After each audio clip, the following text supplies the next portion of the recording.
Russian President Vladimir Putin said on Monday that he was ready to extend the New START arms control treaty with the U.S. by 1 year, an agreement that limits how many nuclear weapons each side can have. Поэтому Россия готова после 5 февраля. After February 5, 2026, Russia is prepared to continue adhering to the central quantitative limits of the Strategic Arms Reduction Treaty for 1 year. На основе анализа обстановки. Going forward, based on an analysis of the situation, we will make a decision if we continue adhering to these voluntary self-limitations. We believe this measure will only be viable if the United States acts in a similar manner.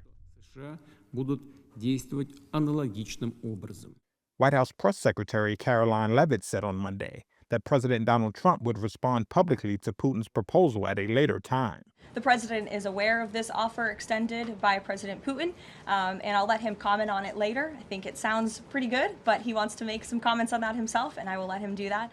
The agreement is the last U.S.-Russia Strategic Nuclear Arms Control Accord.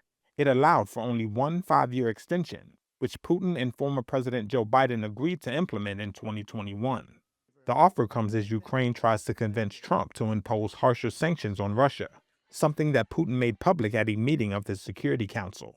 Russia and the United States have by far the biggest nuclear arsenals in the world, and many experts fear that ending the limits could fuel an arms race, as both sides boost strategic weapons deployments.